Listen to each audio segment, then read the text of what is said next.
Hey folks, welcome back to the channel. So you've saved up some money and you want to invest it somewhere but don't know where to begin. Or you are a beginner investor for some time and you have a lot of questions. If so, then this video is for you. As a beginner, it can be really overwhelming with all of the information that's available online and not knowing where to begin. So in this video, I'm going to answer 10 of the most frequently asked questions about investing. You might have some basic questions like where to start or which asset class to invest in, what are bonds, how should I invest in bonds, how to find a good stock, or if the market is at an all-time high, should I go and invest? And then we will move into some complex questions like, I understand buying low and selling high, but how do I do this? What should my asset allocation look like? Should I invest for some specific investment goal? What is the right time to sell the stock? How not to fall for all of those get-rich-quick schemes? So I'm going to answer all of those questions in today's video. I've left some timestamps in the video so you can skip to the specific questions that you might be interested in. Question number 1. I'm lost. Where do I even start? Investing doesn't have to be scary. It's like dipping your toes into a pool. Open a free account with any brokerage firm with just $100 to start off with and invest in one of the top companies. It's a small amount, but it will help you to learn the basics of investing. It will help you more than anything that you can learn in a course, in a video, or any articles that you might read online. Think of when you wanted to learn swimming. You need to get into the water to learn the basics, right? You just can't learn by sitting on the edges. It's similar with investing. You will not learn it unless you have a stake in the game. Another most basic question that you might have would be, should I invest in mutual funds or equities? Apart from these two, there are many other assets like gold, crypto, real estate. What product should I invest in? Here's the thing. There is no one size fits all. When you are starting out your investment journey, you should start with products that are relatively easier to understand, like mutual funds or bonds. As your risk appetite goes up, you can invest in riskier assets like equities or gold or crypto. The most important thing to keep in mind is there are no bad assets. It's only bad timing. A good asset in the wrong time is like a seed which is sown in concrete instead of being sown in soil. What are bonds and how should I invest in bonds? Bonds are debt securities which are issued by either governments, municipal corporations, or corporates. Think about it as a mechanism for them to raise capital by providing a fixed rate of interest to their investors. These are very safe instruments as compared to equities because you can guarantee a certain percentage of return. Government and corporate bonds are comparatively much safer instruments to invest and has very low risk. You should allocate at least 20% of your portfolio in bonds. Again, it could be more, it could be less, it all depends on your risk appetite and the investment corpus that you have. However, I felt as a beginner, 20% is a good number. If you live in India, then investing in corporate bonds are extremely easy. Corporate bonds in India can easily get you an XIRR of 10 or 11%. That's amazing because it gives you stability, consistent income, and a lot of peace of mind. So definitely consider investing in bonds. Alright, moving to the next question. How to find good companies as there are thousands of publicly listed companies in the Indian stock market. Imagine a tool that lets you search for restaurants based on your favorite cuisine, price range, and the reviews. Imagine if I tell you that there are apps available to find stocks as well. They are called as screener apps. So what you can do is if you have a range of criteria, you can apply those filters and then find the right stocks that suit your investment needs. So you don't have to wander around aimlessly in the stock market.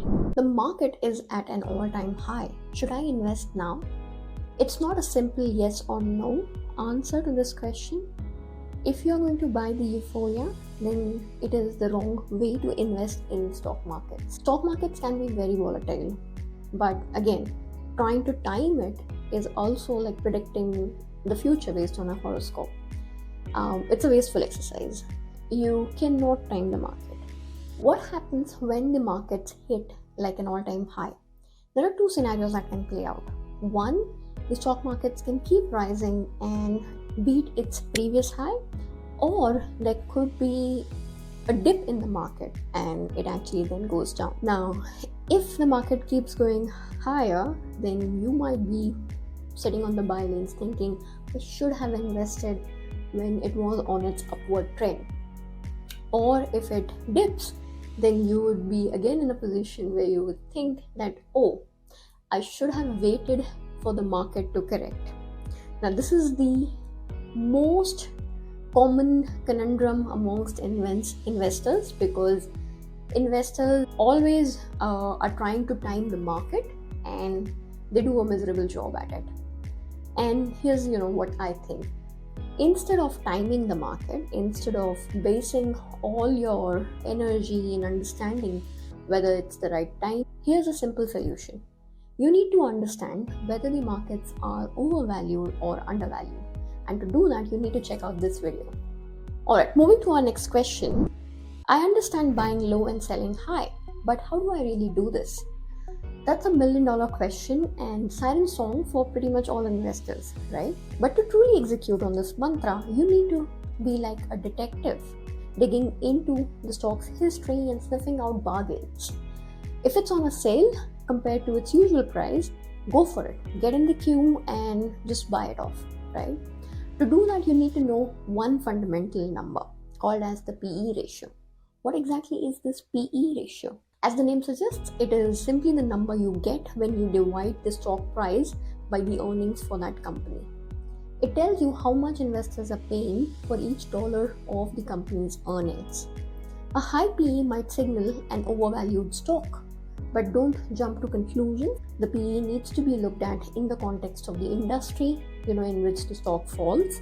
You may need to look at the historical averages as well to understand if the PE is right.